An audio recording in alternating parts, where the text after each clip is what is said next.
Assalamualaikum warahmatullahi wabarakatuh. Sahabat keluarga, sayang keluarga dimanapun saling menjaga. Alhamdulillah kita ketemu lagi dengan podcast Saga yang episode kali ini dengan tema Ibu Cerdas. Jadikan anak berkualitas dengan narasumber yang sangat istimewa dan kita telah kedatangan narasumber kehormatan Ketua Bayangkari Daerah Metro Jaya, Ibu Andi M. Fadil Imran. Assalamualaikum Ibu. Assalamualaikum warahmatullahi wabarakatuh. Alhamdulillah senang sekali Ibu telah hadir di tengah-tengah kita. Para sahabat keluarga dimanapun berada ini ingin sekali berkenalan lebih jauh dengan Ibu dan izinkan kami memutarkan CV Ibu dalam bentuk video berikut ini.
Terima kasih sekali lagi Ibu Adit. Nih sahabat keluarga sudah tidak sabar ingin mengetahui tentu saja pengalaman-pengalaman Ibu Adit selama ini dalam menciptakan atau menjadikan anak-anak ini berkualitas. Katakanlah berkualitas ini dari sisi akhlaknya, dari sisi sikap mental perilakunya, dan juga tentu ada intelijensianya. Nah, bagaimana kira-kira Ibu pengalaman Ibu dalam mendorong dan mewujudkan anak-anak semacam ini? Silahkan. Ya. Terima kasih ya. Sebelumnya, saya mulai pada saat saya menikah. Pada saat menikah tentu kan saya pasti ingin mempunyai, dalam khayalan saya tuh pasti mempunyai keturunan. Persis. Dari itu saya sudah pada saat mereka lahir, ini saya langsung aja saya menikah, mereka lahir tuh saya memang mendidik mereka itu memang dari tangan saya sendiri gitu loh. Walaupun saya pada saat itu ada baby sister, tapi saya tidak menyerahkan 100%. Mungkin kalau hanya baby sister itu bagi saya cuma membantu saya, karena bagi saya bukan dia yang memegang peranan, tapi saya tetap. Jadi tetap dari memandikan tetap saya, dari memasak tetap saya yang harus tahu apa yang dia masak gitu loh, porsinya apa. Dari situ kalau untuk bayi ya, dari situ karena saya punya keinginan apa yang saya lahirkan ini nantinya harus menjadi anak-anak yang benar-benar berkualitas bagi saya. Jadi tidak hanya lahir terus saya serahkan ke orang, dititip ke sana sini, tidak kalau saya. Jadi hampir anak saya itu benar-benar sama saya terus. Walaupun mereka sampai di luar pun tetap saya pantau. Baik Ibu, tentu saja dalam keseharian Ibu melihat tumbuh kembang mereka sehari-hari ini ada kenikmatan-kenikmatan tersendiri. Ya, benar. Perkembangan mereka berkembang dengan sehat, lucu, dan ketika kemudian orang tua menjadi bahagia dan kebahagiaan itu juga dipancarkan kembali kepada pola pengasuhan anak ini sehingga mereka mendapatkan sayang yang penuh. Nah Ibu, dalam pengalaman Ibu sehari-hari melihat, memantau perkembangan mereka dan pertumbuhan mereka, kiranya upaya-upaya apa ini Bu yang diperlukan untuk memberikan pembiasaan-pembiasaan agar pada diri anak ini tumbuh rasa cinta kasih, rasa disiplin, kemudian juga tentu saja akhlak yang baik dan sebagainya. Ya, betul. Apa saja yang dilakukan Bu? Atau mungkin keluarga-keluarga di luar sana yang sedang menonton kita ini, apa saja kira-kira pesan-pesan Ibu untuk bisa dilakukan oleh mereka agar dapat tercipta anak-anak yang berkualitas ini? Iya, yang saya seperti katakan tadi dari kecil memang dari sama saya. Jadi setiap mereka tahapan perkembangannya mulai dari bayi, bisa berjalan, bisa bicara, itu memang saya yang mengajarkan. Jadi saya mau melihat mereka itu perkembangannya. Setelah mereka mengenal sekolah, dari STK, SD, SMP sampai mereka kuliah, itu saya memang selalu dekat sama mereka. Jadi saya mengajarkan mereka misalnya keterbukaan. Saya biasakan dari kecil mereka terbuka dengan saya. Bercerita, mungkin mereka ada masalah di sekolah atau menceritakan temannya. Saya berusaha untuk menjadi pendengar yang baik. Saya selalu merespon cerita mereka. Jadi saya tidak diam saja gitu, tidak. Jadi saya ajarkan mereka, oh kalau ini tidak baik. Karena saya punya anak 2, perempuan semua. Jadi di rumah pun kalau mereka bermain, namanya anak-anak ya Bu ya, jadi mungkin mereka berkelahi atau berebutan mainan lah intinya kalau anak-anak itu. Tapi saya ajarkan kalau yang kakak bagaimana bersikap dengan adik, adik pun bersikap dengan kakak bagaimana. Jadi sampai terasa sebesar ini pun mereka saling menghargai. Oh, baik. Jadi ada tadi beberapa kata kunci yang dapat kita ambil pelajaran bahwa pengajaran pertama itu berasal dari Ibu. Iya. Ibu adalah sekolah pertama atau madrasah pertama bagi anak. Iya, betul. Iya. Lalu kemudian juga tadi ada keterbukaan ya Bu. Jadi seperti teman cerita gitu ya Bu. Iya. Daripada curhat ke orang mending ke Ibu gitu ya Bu ya. Iya. Jadi mereka selalu cerita pelajaran, baik itu masalah guru, baik itu masalah teman-teman di sekolah, itu mereka selalu cerita sama saya. Jadi saya juga tahu anak saya ini berteman dengan siapa, guru ini bagaimana, karena kan guru itu kan anak-anak yang bisa melihat, yang langsung bertemu ya. Jadi saya tahu Bu guru ini begini, Pak guru ini begini. Jadi saya kadang-kadang ada lucu-lucunya juga saya sama anak-anak terbuka itu. Jadi saya tidak perlu lagi tanya sana sini, yang penting anak saya sudah cerita, ya sudah itu saya percaya. Baik, jadi di samping juga kita jadi tahu dan secara tidak langsung memantau juga ya Bu ya aktivitas anak-anak. Ya, betul. Jadi sampai waktu mereka menjelang TK belajar membaca, itu sampai saya sama suami saya itu mengajarkan mereka, walaupun bu gurunya pernah bilang ini sudah bisa baca, mungkin untuk menyenangkan hati saya, tapi saya tidak percaya, tetap kami tes. Sampai di mana mereka bisa membaca. Jadi SD pun begitu. Jadi PR-nya bagaimana, karena maaf ya Bu ya, saya kan namanya suami polisi.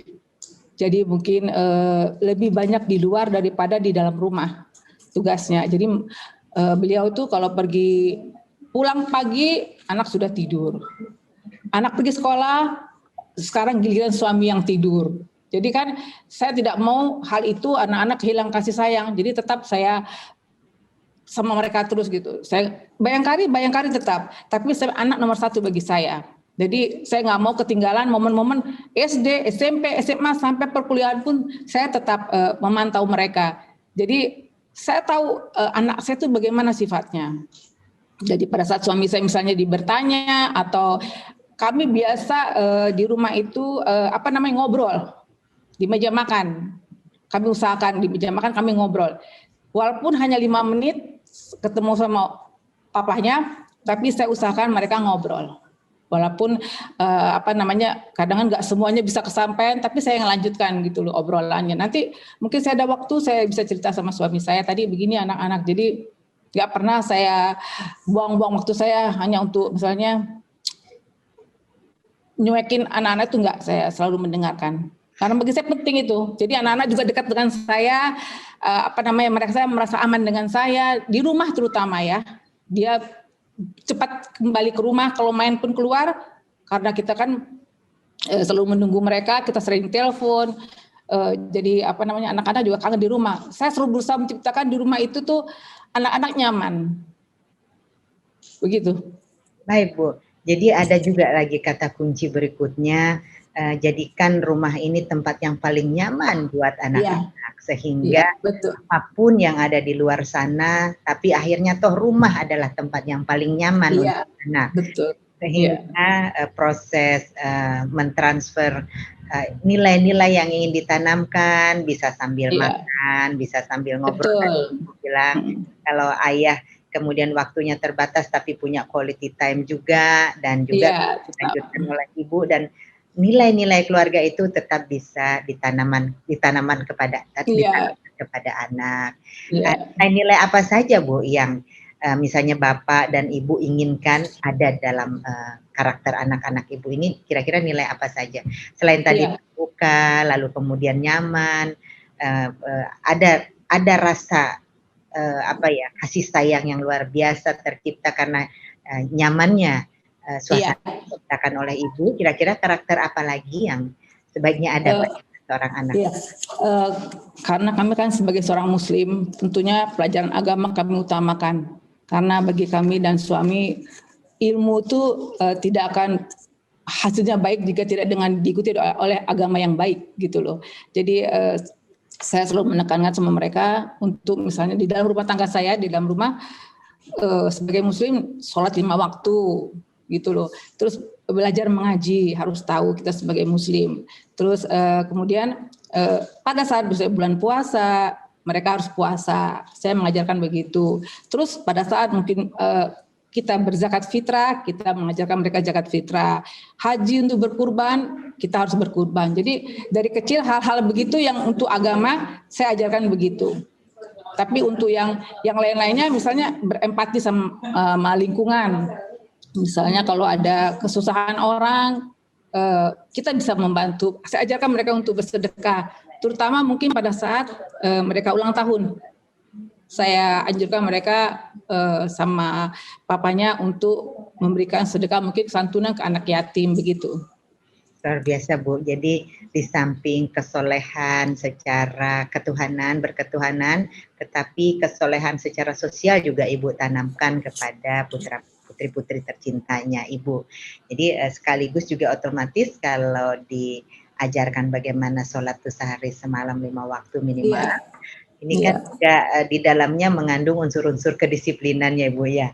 Secara langsung juga Ibu telah mengajarkan bagaimana disiplin, bagaimana bertanggung jawab terhadap Sang Pencipta yang menciptakan kita, juga bertanggung jawab secara sosial kepada lingkungan.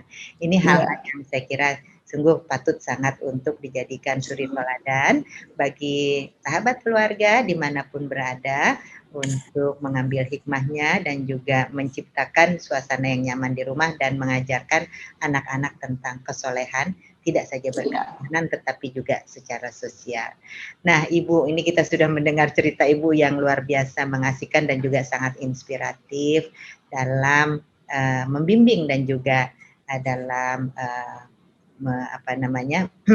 membina ya, atau mendidik anak bertumbuh dan berkembang dengan sangat baik dan sehat. Nah selanjutnya ini Ibu ya, kadang-kadang namanya anak-anak ini ya, ada juga saat-saat di mana kita harus bisa memberikan contoh juga dengan terus-menerus juga memberitahu agar karakter yang sudah terbina ini tidak tergoyahkan oleh situasi yang ada di luar rumah. Rumah sudah nyaman mungkin, disiplin sudah tercipta, lalu kemudian juga tanggung jawab sudah tercipta. Nah agar ini nggak goyah gitu Bu ya, agar nggak goyah tetap berada pada karakter anak-anak ini, kira-kira ikhtiar apa lagi Bu selain tadi agama yang baik gitu, ikhtiar apa lagi kiranya Bu yang kita?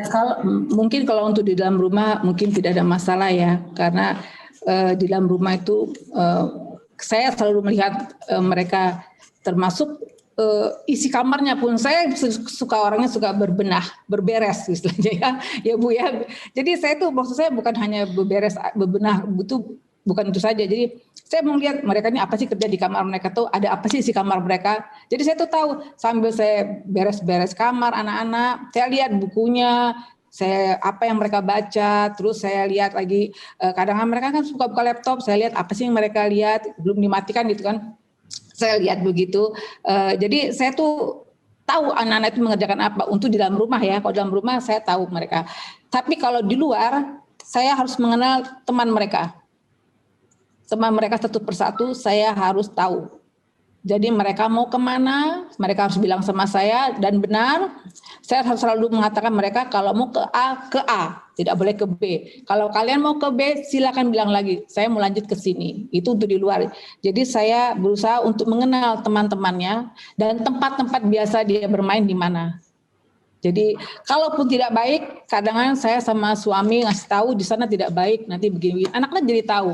Kadang-kadang anak-anak juga sudah memprepare dirinya juga. Mereka nggak mau itu banyak begini-begini gitu. Jadi alhamdulillah anak saya tidak merepotkan bagi saya gitu. Mereka sama saya saling menjaga. Anak saya menjaga nama baik keluarga. Saya juga menjaga jangan sampai mereka di luar terjadi apa-apa. Jadi selalu saya pagari dengan nasihat, dengan contoh-contoh, atau suka kita lihat di televisi begini-begini masalah-masalah anak-anak gitu. Jadi saya suka memberikan gambaran sama mereka begitu, nanti hasilnya begini. Jadi mereka insya Allah paham. Iya, jadi luar biasa ya. Jadi maksudnya ketika di rumah suasana nyaman ini juga dilengkapi lagi dengan saling mengetahui ya Bu ya. Saling mengetahui kiranya apa yang dilakukan dengan baik di dalam rumah maupun walaupun anak ini sedang berada di dalam rumah, sejatinya tidak tertutup kemungkinan juga sedang berkomunikasi dengan dunia luar sana ya Bu ya. Apalagi jadi saya tidak pernah, anak-anak itu saya lihat tidak pernah mengunci kamar. Jam berapapun, jadi saya masuk kapan aja, nggak apa-apa boleh. Saya mau melihat silakan nggak apa-apa. Jadi tidak biasa yang anak-anak yang suka mengunci-ngunci kamar itu tidak anak saya. Jadi mereka terbuka, sangat terbuka. Karena saya selalu pesankan mereka jaga nama baik keluarga, jaga nama baik orang tua. Saya bilang begitu sama mereka. Jadi mereka paham. Ini juga menjadi salah satu hal yang sangat baik Ibu untuk sahabat keluarga dimanapun berada ini untuk juga diterapkan di dalam keluarga-keluarga lainnya.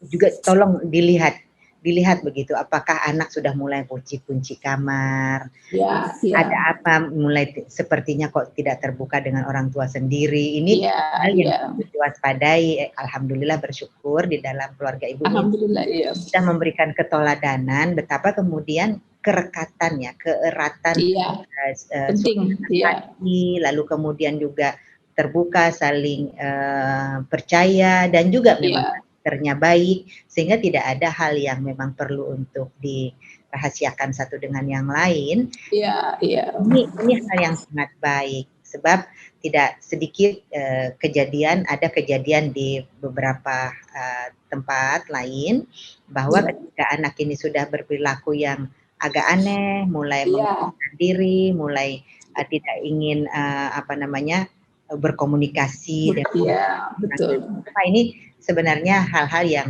segera saja para orang tua ataupun orang dewasa yang ada di rumah ini untuk mencari tahu sedang apa yang terjadi. Nah, kita bersyukurillah karakter-karakter yang telah terbina ini oleh Ibu yang sejak dini memegang sendiri pemilihan putri-putrinya ini luar biasa, menjadikan kita pun menjadi sangat baik. Nah, Ibu ini karena yang sedang menonton kita ini ada juga yang belum menikah, tentu juga ingin sekali meniru supaya hal-hal yang sudah cukup baik Ibu bisa lakukan ini mereka bisa meniru, mengambil hikmah. Ini silakan Ibu, ada pesan untuk yang sedang ingin memasuki dunia pernikahan. Seperti saya dulu, jadi saya flashback dulu waktu saya masih muda mungkin ya. Saya menikah itu, saya bilang tadi keinginan saya mempunyai keturunan, tapi keturunan tidak asal keturunan.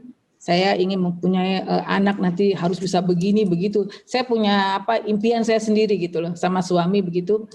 Anak-anak yang berhasil bagi saya gitu. Jadi mungkin bisa untuk para ibu-ibu, calon ibu gitu ya. Pada saat kita menikah, kita benar-benar sudah merancang nanti bagaimana bentuk pernikahannya, bagaimana bentuk isi rumah tangga di dalamnya, terus bagaimana kita sebagai wanita, sebagai ibu, kita siap atau tidak gitu sebagai ibu. Tapi mau nggak mau, memang kita yang harus turun tangan. Tidak bisa kita meminta bantuan terus 100% kita lepaskan begitu. Biar bagaimanapun anak itu ada di tangan kita, bagaimana kita menulisnya, bagaimana kita mengisinya, mereka itu mau jadi apa tuh tergantung dari orang tua saya rasa. Karena saya berkaca bukan dari mana-mana, dari diri saya sendiri. Jadi saya pengen anak saya nanti begitu. Memang saya setelah punya anak, saya makin mereka besar, saya lepaskan mereka menjadi apa, saya support. Jadi saya tidak pernah mengultimatum kamu harus jadi ini, kamu jadi ini, tidak. Saya tetap membebaskan mereka sesuai dengan keinginan mereka. Harapan saya mereka sukses dengan pilihan mereka masing-masing dalam bidang ilmunya. Baik, Ibu. Jadi itu untuk yang baru mau menikah ya. Jadi ada tadi poin-poin pentingnya. Sesibuk apapun ataupun jika pun ada yang membantu babysitter ataupun kerabat, tetap sentuhan hangat seorang ibu yang 9 bulan bersama dan 10 hari bersama-sama menghirup udara yang sama, ini tetap diperlukan ya Ibu ya. Ini perlu sangat. Ya. Ini karena biar bagaimana kalau dari kecil sudah sama kita itu biasanya Bu, mereka selalu mencari dan karena anak saya begitu, masuk rumah, mama mana? Mau tidur, mama udah tidur. Sampai mau mandi pun mereka bilang, "Ma, aku mandi ya," gitu. Jadi hal-hal sepele tapi bagi saya itu menyenangkan bagi saya begitu. Menyenangkan, menghangatkan ya Bu ya. Iya. Membahagiakan juga. Iya, benar. Betul. Yang penting komunikasi, setelah punya anak komunikasi itu harus rajin. Komunikasinya rajin. Iya. Saya dulu waktu anak saya, maaf saya tambah cerita, waktu anak saya masih di London, itu mereka setiap pagi itu selalu saya bangunkan tidur bentuk saya. Jadi saya video call tiap hari saya bangunkan mereka. Hanya masih tidur, belum kuliah nak. Nanti mas sebentar lagi. Oke, jangan lupa ya kesiangan, jangan terlambat. Iya. Selalu saya begitu tiap hari hampir 7 tahun anak saya di sana, 7 tahun saya bangunin anak tidur. Itulah seorang ibu ya Bu. Padahal ada perbedaan waktu ya Ibu ya. Iya, jadi kadang kalau tengah malam, mereka malam sini kan sudah subuh, jadi saya tanya lagi, udah bobo belum? Lagi belajar apa nak, Kak? Gitu saya tanya selalu. Jadi nggak pernah putus komunikasi walaupun jauh. Walaupun jauh, itulah seorang ibu gitu ya. Kasihnya tidak akan pernah habis-habisnya di mana anak ini berada. Jadi sejak dalam kandungan barangkali ya Bu. Iya, selalu benar. Sampai dimanapun sudah dewasa pun tetap saja sentuhan ibu ini yang nantinya mengarahkan, menggiring anak-anak ini menemukan jalan yang baik, jalan yang tentu saja ridhonya ibu adalah ridhonya juga Allah Subhanahu wa Ta'ala. Tapi satu lagi Bu, tapi bukan menjadi anak-anak yang manja, saya tetap anak yang mandiri, harus bisa mengambil keputusan sendiri, harus bisa menentukan pilihannya, harus bertanggung jawab sama diri sendiri, itu bagi saya. Jadi memilih pilihan, memutuskan itu, namun karena dia merasa secure, merasa nyaman, jadi dia juga tumbuh menjadi seorang anak yang berani mengambil keputusan. Harus ya. Karena dukungan orang tua, karena kasih sayang orang tua, yang dia juga merasa yakin dan menjadi pribadi yang juga mandiri dan bertanggung jawab dan berani mengambil keputusan. Itu penting sekali dalam hidup. Nah, ini tadi pembelajaran untuk yang baru mau menikah nih.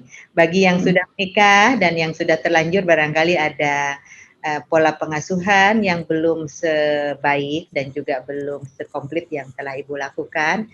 Barangkali ya tidak ada kata terlambat daripada tidak sama sekali ya. Apa ini kira-kira tips-tipsnya ya bagi ibu-ibu yang sudah memiliki putra-putri dan ingin begitu mengejar ketertinggalannya atau ya ibaratnya balas kesalahan lah quote-unquote untuk bisa masih bisa mengejar untuk membentuk karakter anak-anak yang baik. Tidak ada kata terlambat untuk belajar ya Bu ya. Bu ya, betul, siap. Ya, kalau saya bilang sabar Bu. Anak-anak itu kan dengan bermacam tingkah laku ya. dengan perilaku yang berbeda-beda, satu perut tapi kadang berbeda antara dengan saudara-saudaranya. Kayak seperti saya yang perempuan 2, tapi yang pertama pendiam, yang kedua ceria, suka bercerita. Jadi menutupi mereka kalau kakaknya kadang lagi ini sedih, Kak hibur aku dong yang lucu-lucu gitu. Jadi terhibur mereka. Jadi kalau ibu-ibu itu memang harus sabar. Bagaimanapun nakalnya anak-anak, kita tidak boleh melakukan kekerasan. Saya tidak setuju kalau ada ibu-ibu yang melakukan kekerasan. Betul, Bu. Kalau anak-anak itu kan biasanya kalau kita katakan dengan lemah lembut, kita bicara dengan dari hati ke hati, sepertinya tidak ada anak yang bandel ya. Kalau kita memang sampai gitu cara bicaranya, tapi kalau dengan marah-marah tidak akan didengar, percuma. Jadi lebih baik kita rangkul anak, kita dengarkan. Jangan nakal sekali dihukum. Nanti jadi kebal kalau saya tidak membiasakan anak dihukum. Jadi saya tanya kenapa gitu loh. Maksudnya apa ini begini buat begini gitu. Saya lebih baik bertanya gitu loh. Kita bertanya. Kan anak-anak kadang kan mungkin ada di dalam hati yang tidak kesampaian gitu loh. Mungkin si ibu tidak peka gitu. Jadi ibunya mungkin mereka bandel atau nakal begitu. Tapi si ibu juga nggak sabar gitu. Jadinya marah-marah. Kalau di rumah sudah suasananya sudah enak kan kasihan anak-anak. Baik, betul Bu. Baik, benar sekali. Jadi ada kata kunci tadi bagi yang saat ini sudah memiliki putra putri, yuk kita perbanyak sabarnya. Iya, betul. Sabar harus. Sabar baik ibu maupun ayah. Ini tentu bekal sabar ini sangat penting. Dan ada poin penting juga tadi, jangan pernah terjadi tindak kekerasan untuk anak-anak. Iya, jangan, kasihan. Jadi kekerasan itu tidak hanya berupa pukulan fisik, namun kata-kata kasar juga bisa. Ya. Jadi nanti membekas di anak-anak, kasihan tumbuh kembangnya ke depannya, nanti mereka jadi anak-anak yang kasar juga, saya takutnya. Betul, betul sekali, sangat setuju Bu dan sepakat dengan itu.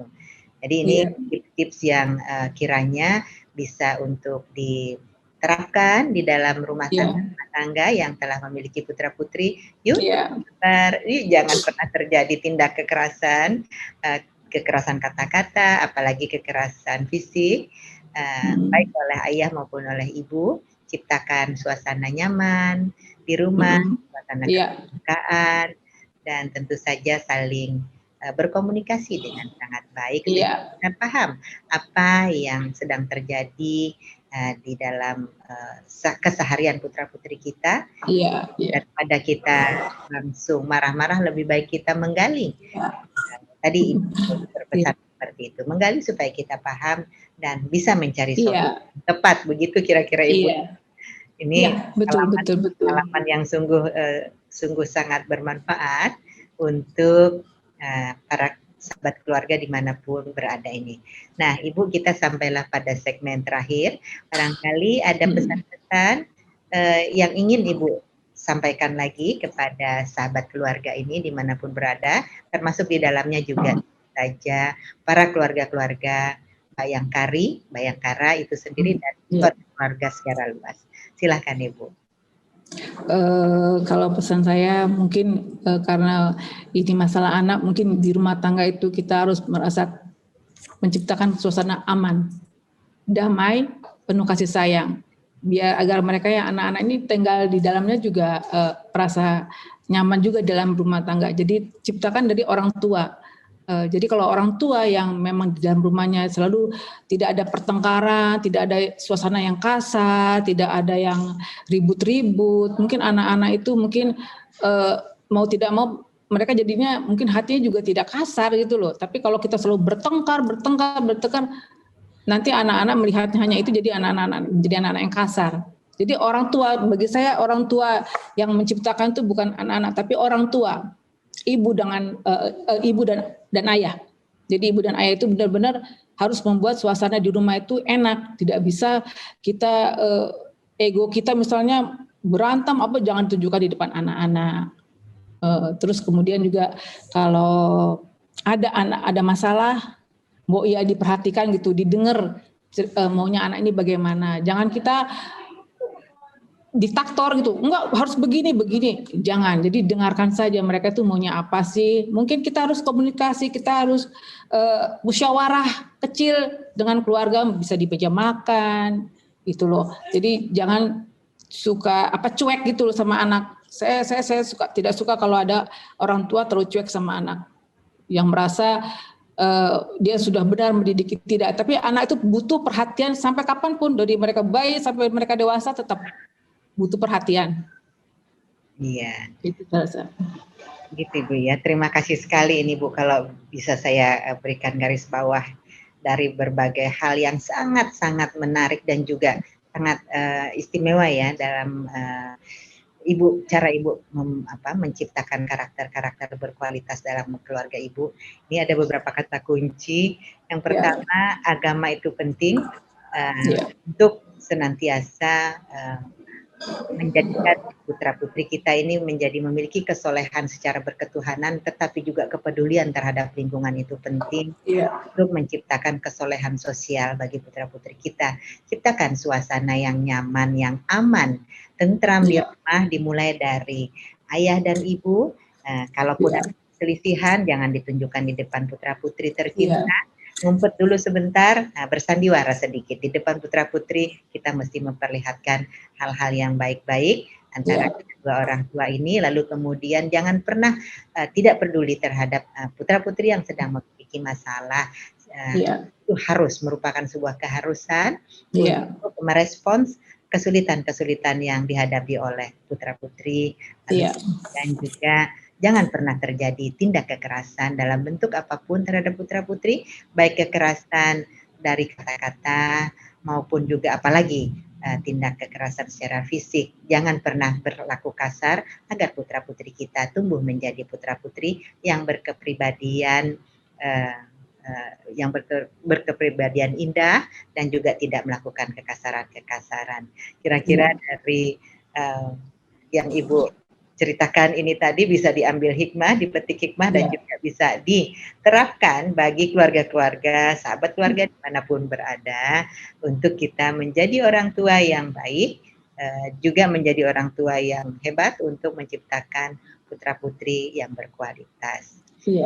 Dan yang bisa kami ambil, kata akhirnya kita akan tayang secara premier di hari Rabu pukul 14. Sahabat keluarga jangan lupa untuk like, share, komen, dan juga subscribe, karena dengan begitu sahabat keluarga akan terus mendapatkan update-update dari video podcast Saga. Dan juga silakan untuk usulkan siapa kiranya narasumber kita berikutnya. Demikian dari kami berdua, saya Tuti Kusumawati dan Ketua Bayangkari Daerah Metro Jaya, Ibu Adit M. Fadil Imran, dengan tema Ibu Cerdas Jadikan Anak Berkualitas, undur diri. Terima kasih atas perhatian dan telah mengikuti wawancara yang istimewa ini. Salam dari kami berdua. Assalamualaikum. Sampai jumpa.